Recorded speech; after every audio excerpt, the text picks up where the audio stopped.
Good evening student. आज हम पढ़ेंगे कक्षा 9 के अंतर्गत काव्यखंड में पहला पाठ साखियाँ और शबद। यह कबीर के द्वारा लिखा गया है। तो सबसे पहले हम यह जान लेते हैं कि साखियाँ क्या होती हैं।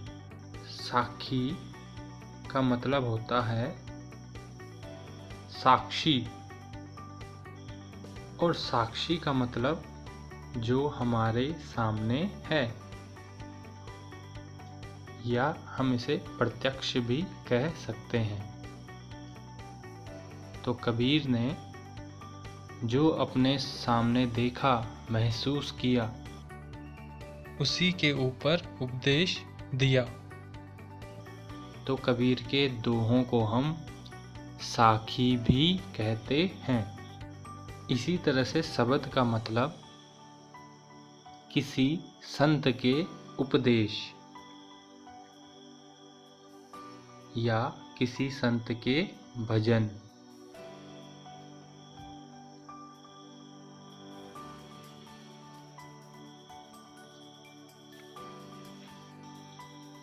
तो चलिए पढ़ते हैं कबीर का जीवन परिचय।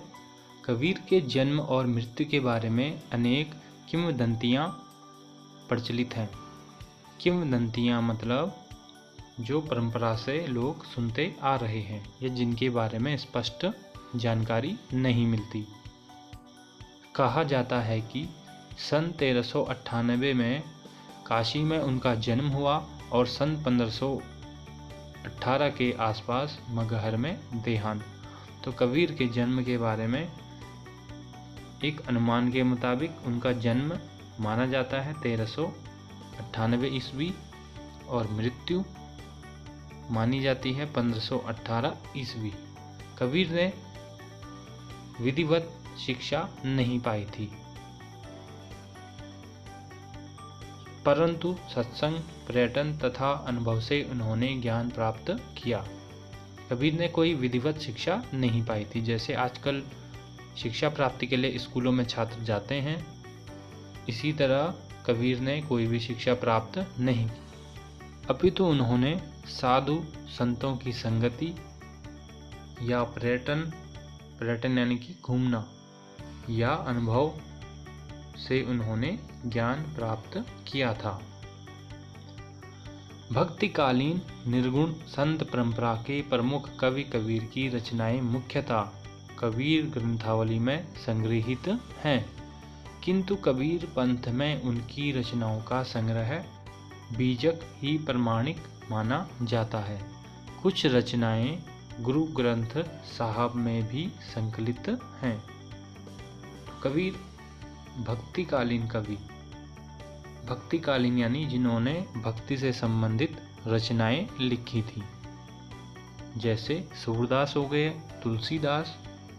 इसी तरह से कबीर ने भी भक्ति काल में रचनाएं लिखी थी, या जिन्होंने 1350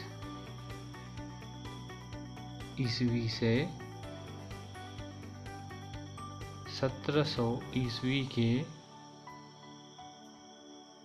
बीच में कोई रचना लिखी, वे सभी कवि भक्ति काल के अंतर्गत आते हैं। कबीर निर्गुण संत परंपरा के प्रमुख कवि। निर्गुण यानी कि जिसका कोई गुण नहीं है, यानी इन्होंने ईश्वर को निराकार माना है। निराकार यानी कि जिसका कोई आकार नहीं है। निर्गुण यानी कि ईश्वर का कोई गुण नहीं है, कोई रूप नहीं है, कोई रंग नहीं है। ईश्वर का जो आकार है वह निराकार है। तो इनकी कुछ रचनाएं गुरु ग्रंथ साहब में भी संकलित है, जो कि सिखों का या सिख धर्म का प्रमुख ग्रंथ भी है। कबीर अत्यंत उदार, निर्भय तथा सद्ग्रस्त संत थे। राम और रहीम की एकता में विश्वास रखने वाले कबीर ने ईश्वर के नाम पर चलने वाले हर तरह के पाखंड, भेदभाव और कर्मकांड का खंडन किया। कबीर अपने आप में समाज सुधारक थे, संत थे, सोशल रिफॉर्मर थे। उन्होंने राम रहीम या हिंदू मुसलमान में जो भेदभाव होता है उसका उन्होंने विरोध किया और उनकी एकता पर उन्होंने बल दिया। और जो दिखावा करते हैं धर्म के नाम पर, उनका उन्होंने विरोध किया। अपनी साखियों के माध्यम से, अपने शब्द के माध्यम से उन्होंने घूम घूम कर उनका विरोध किया। उन्होंने अपने काव्य में धार्मिक और सामाजिक भेदभाव से मुक्त मनुष्य की कल्पना की। ईश्वर प्रेम, ज्ञान तथा वैराग्य, गुरु भक्ति, सत्संग और साधु महिमा के साथ आत्मबोध और जगत बोध की अभिव्यक्ति उनके काव्य में हुई है। कबीर की भाषा सहजता ही उनकी काव्यात्मकता की शक्ति है। जनभाषा के निकट होने के कारण उनकी काव्य भाषा में दार्शनिक चिंतन को सरल ढंग से व्यक्त करने की ताकत है। तो चलिए शुरू करते हैं साखियाँ। तो यहाँ पे पहली जो साखी है वह इस तरह से है। मान सरोवर सुभग जल, हंसा केलि कराही, मुक्ता फल मुक्ता चुगे, अब उड़ी अनंत न चाही। तो इसकी जो व्याख्या है वह है, मान सरोवर सुभग जल, यानी जो मन रूपी सरोवर है वह जल से अच्छी तरह भरा हुआ है। हंसा केलि कराही, और उसमें हंस खेल रहे हैं। मुक्ता फल मुक्ता चुगे, अब उड़ी अनंत न जाही, और हंस उसमें से मुक्ता फल यानी कि मोती चुग रहे हैं। मुक्ता फल मुक्ता चुगे यानी स्वतंत्र रूप से वह उस सरोवर से मोती चुग रहे हैं या चुन रहे हैं। अब उड़ी अनंत न जाही, और अब वह कहीं भी उड़ना नहीं चाहते। तो इसकी जो दूसरी व्याख्या होगी वह इस तरह से है। यहाँ पे कबीर कहना चाहते हैं कि जब आत्मा ईश्वर की आत्मा से मिलती है तो उसे आनंद की प्राप्ति होती है। तो यहाँ पे जो मान सरोवर है ईश्वर का प्रतीक है, जो कि जल से अच्छी तरह भरा हुआ है। हंसा केलि कराही, और उस जल में हंस रूपी मनुष्य या हंस रूपी जो आत्मा है वह उसमें खेल रही है, क्रीड़ा कर रही है। मुक्ता फल मुक्ता चुगे, स्वतंत्र रूप से वह उसमें मोती चुग रही है या मोक्ष प्राप्त कर रही है। जब इंसान भक्ति में लीन रहता है, ईश्वर को प्राप्त करता है, तो उसे मोक्ष मिलता है, आनंद प्राप्त होता है। तो इसी तरह से जो मनुष्य रूपी हंस है वह मान सरोवर यानी ईश्वर रूपी सरोवर में खेल रही है और उसमें मोती चुन रही है। अब उड़ी अनंत न जाही, और अब उससे वह उड़ नहीं रही है, अब उसका कहीं भी जाने का मन नहीं है, या वह अब भक्ति में लीन हो गई है। तो यहाँ पे ईश्वर की भक्ति पर बल दिया गया है कि जब मनुष्य ईश्वर की भक्ति में लीन होता है तो उसे परम आनंद या सुख की अनुभूति होती है। अगली जो साखी है वह इस तरह से है। प्रेमी ढूंढत मैं फिरूं, प्रेमी मिले न कोई, प्रेमी को प्रेमी मिले, सब विष अमृत होई। तो जो दूसरी साखी है इसमें कबीर कहते हैं कि ईश्वर की प्राप्ति में अहंकार बाधक होता है। यदि इंसान के अंदर यदि घमंड है, अहंकार है, तो वह कभी भी ईश्वर को प्राप्त नहीं कर सकता, भगवान को वह प्राप्त नहीं कर सकता। तो देखते हैं, प्रेमी ढूंढत मैं फिरूं। कबीर कह रहे हैं कि मैं प्रेमी यानी कि ईश्वर को ढूंढ रहा था, प्रेमी मिले ना कोई, लेकिन उसे प्रेमी यानी कि जो ईश्वर की भक्ति करता है, एक प्रेमी तो ईश्वर है और दूसरा प्रेमी ईश्वर से भक्ति करने वाला। कबीर कह रहे हैं, प्रेमी ढूंढत मैं फिरूं, मैं ऐसे ईश्वर भक्त को ढूंढ रहा था, प्रेमी मिले न कोई, लेकिन उसे कोई भी सच्चा ईश्वर भक्त नहीं मिला। क्यों नहीं मिला? क्योंकि अहंकारवश कोई भी भगवान को प्राप्त नहीं कर सकता। प्रेमी को प्रेमी मिले, सब विष अमृत हुए।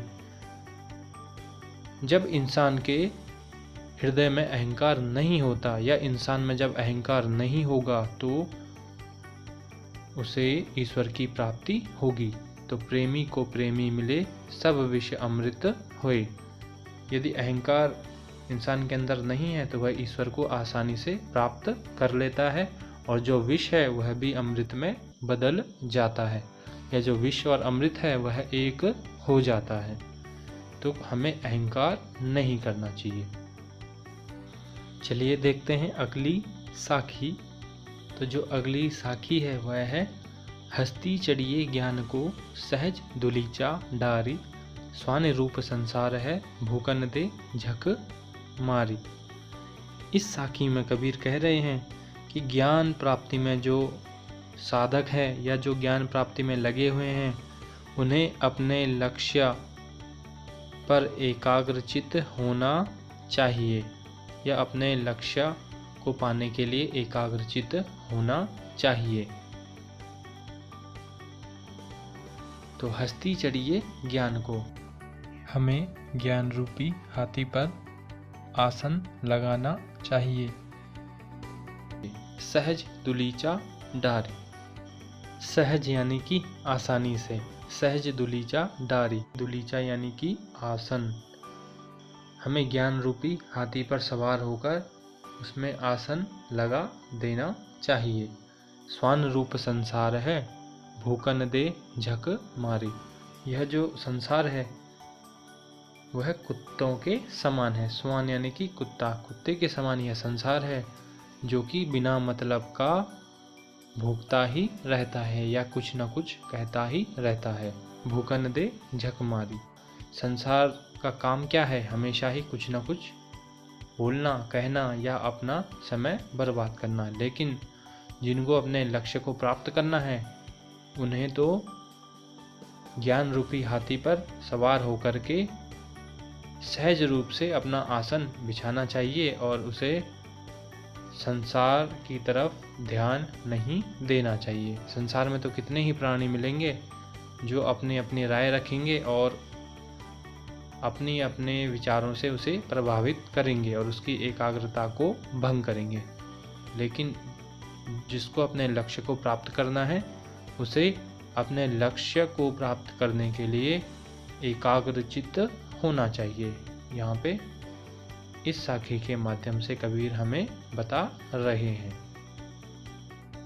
चलिए देखते हैं अगला साखी। पखा पखी के करने सब जग रहा बुलान, निरपक होय के हरि भजे सोई संत सुजान। तो यहाँ पे कबीर कह रहे हैं कि जो लोग हैं वह पक्ष विपक्ष के कारण अपने जीवन का मूल उद्देश्य भूल जाते हैं, लेकिन जो सच्चा ज्ञानी है वह इसके चक्कर में नहीं पड़ता है। देखते हैं, कबीर कह रहे हैं पखा पखी के करने, यानी पक्ष विपक्ष के कारण, सब जग रहा भुलान। पक्ष विपक्ष के कारण इंसान सब कुछ भूल जाता है, पूरा संसार भूल जाता है। जग यानी कि संसार, सब जग रहा भुलान। पक्ष विपक्ष के कारण इंसान पूरा संसार भूल जाता है, अपने मूल उद्देश्य को भूल जाता है कि उसे क्या करना है, जीवन में क्या बनना है। बिना मतलब के बहसबाजी में वह पड़ता है। निरपक होई के हरि भजे सोई संत सुजान। हमें निरपक यानी निष्पक्ष होकर हरि का भजन करना चाहिए। हरि यानी कि भगवान का भजन करना चाहिए। निरपक होई के हरि भजे, हमें तो निष्पक्ष होकर के भगवान का भजन करना चाहिए या अपने वास्तविक उद्देश्य की ओर ध्यान देना चाहिए। सोई संत सुजान, जो निष्पक्ष होकर के भगवान का भजन करता है, जो पक्ष विपक्ष के चक्कर में नहीं पड़ता है, तो वही सच्चा संत है। यह सुजान यानी कि अच्छा आदमी, या सुजान यानी कि चतुर, सुजान यानी कि ज्ञानी। तो जो पक्ष विपक्ष के चक्कर में नहीं पड़ता है, निष्पक्ष होकर के अपने उद्देश्य की ओर लगा रहता है, तो वही सच्चा ज्ञानी कहलाता है। तो इस साखी में कबीर का उपदेश यही है कि हमें अपने वास्तविक उद्देश्य या वास्तविक लक्ष्य से नहीं भटकना चाहिए। जो अगली साखी है वह है हिंदू मुआ राम कही, मुसलमान खुदाई, कहे कबीर सो जीविता, जे दुही के निकट न जाही। इसमें कबीर कह रहे हैं कि हमें निराकार ब्रह्मा या निराकार ईश्वर की उपासना करनी चाहिए, उसमें हमें कोई भेदभाव नहीं करना चाहिए, या हमें हिंदू मुस्लिम का भेद नहीं करना चाहिए। जो ईश्वर है वह तो एक ही है, चाहे वह राम हो चाहे वह खुदा हो, यानी कि ईश्वर एक ही है, ईश्वर में कोई अंतर नहीं है। तो देखते हैं इसकी व्याख्या। हिंदू मुआ राम कही, जो हिंदू है वह राम राम करके मर जाता है। मुसलमान खुदाई, और जो मुसलमान है वह जीवन भर अल्लाह अल्लाह करके मर जाता है। कबीर कह रहे हैं, कहे कबीर सो जीविता, जे दोह के निकट न जाही। बोले जीवित वही रहता है, जीता वही है जो दोनों के निकट नहीं जाता है, यानी वह न तो राम के चक्कर में पड़ता है न रहीम के चक्कर में, वह तो दोनों में भेद नहीं करता है, वह ईश्वर को एक ही मानता है। तो यहाँ पे कबीर इस साखी में यही कहना चाहते हैं कि राम और रहीम दोनों एक ही हैं, यानी जो हिंदू हैं वह तो राम राम करता है, मुसलमान खुदाई या अल्लाह अल्लाह करता है।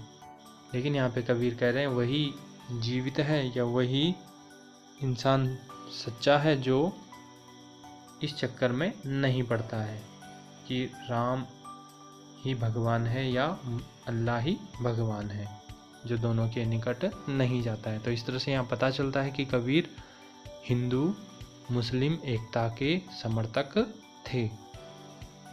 उन्होंने अपने समय में दोनों ही धर्मों की आलोचना की, दोनों ही धर्मों की कमियों को उजागर किया, जो कि वर्तमान समय में भी हम देखते हैं कि सभी लोग इसी चक्कर में पड़े हुए हैं और कोई भी एकता की बात को नहीं करता है।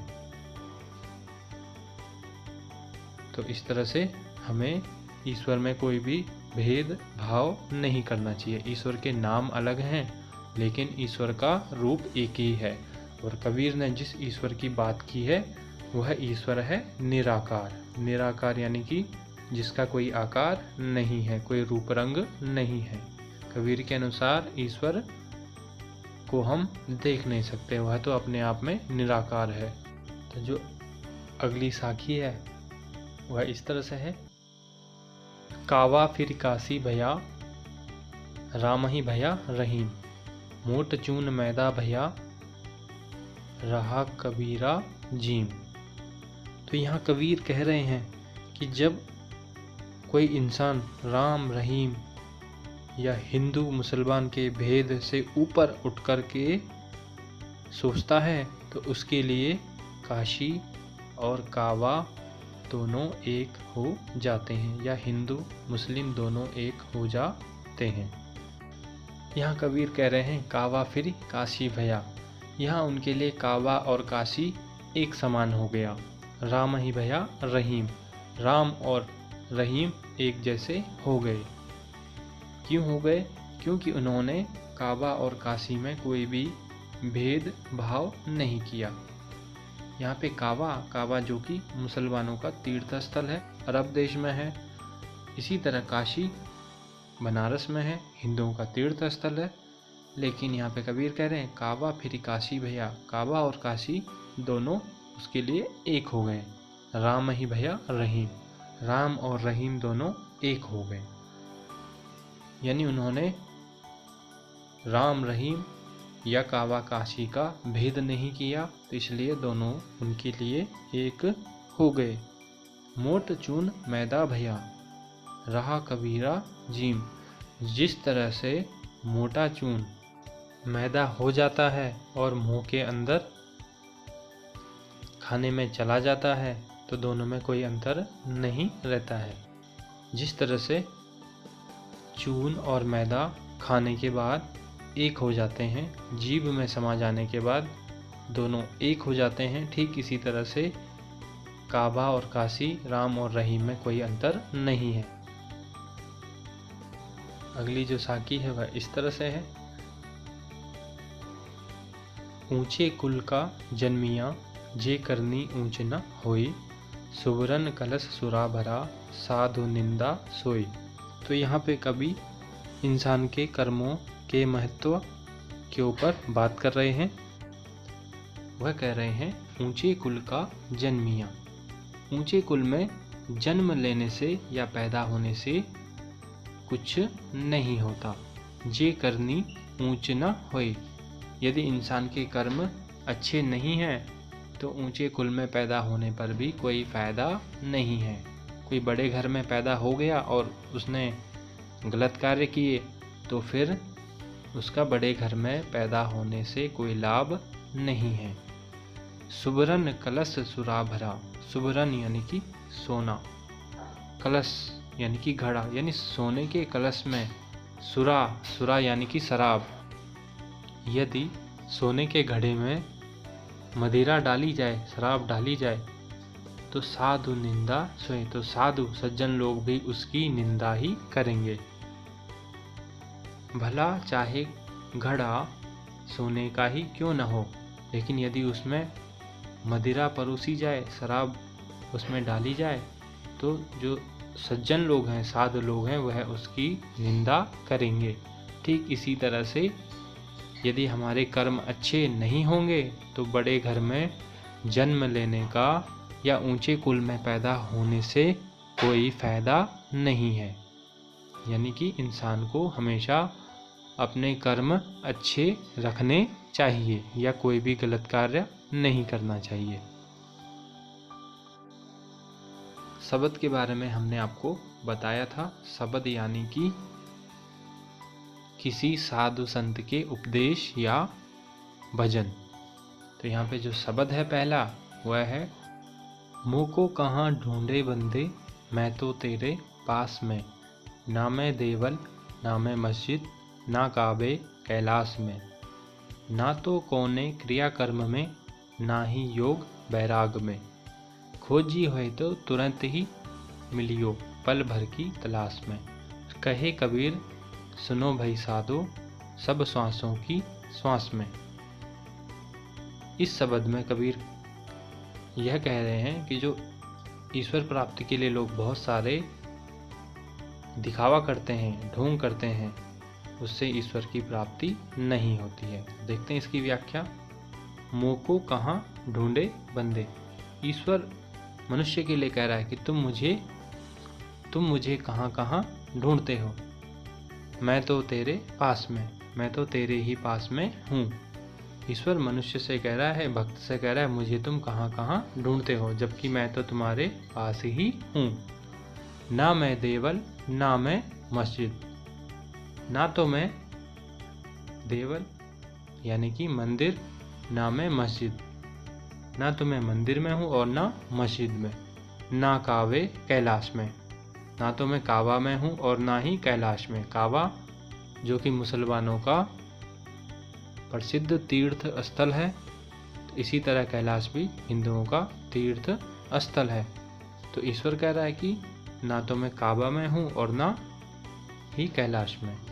ना तो कौने क्रियाकर्म में। क्रियाकर्म यानी कि पूजा पद्धति में। ना तो मैं किसी पूजा पद्धति में हूँ, क्रियाकर्म में हूँ, ना ही योग बैराग में। ना ही मैं योग में हूँ और ना ही वैराग्य में। वैराग्य यानी कि वैराग्य। खोजी होए तो तुरंत ही मिलियो।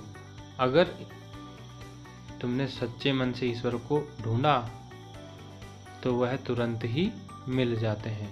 खोजी होए तो तुरंत ही मिलियो, पल भर की तलाश में। अगर भक्त ने ईश्वर को सच्चे मन से ढूंढा, खोजा, तो वह कुछ ही क्षणों में ईश्वर मिल जाते हैं। कहे कबीर सुनो भाई साधो। यहाँ कबीर कह रहे हैं, सुनो भाई साधो सब श्वासों की श्वास में। अगर ईश्वर को सच्चे मन से ढूंढें तो वह तो मनुष्य के या सज्जन के सांसों में ही है।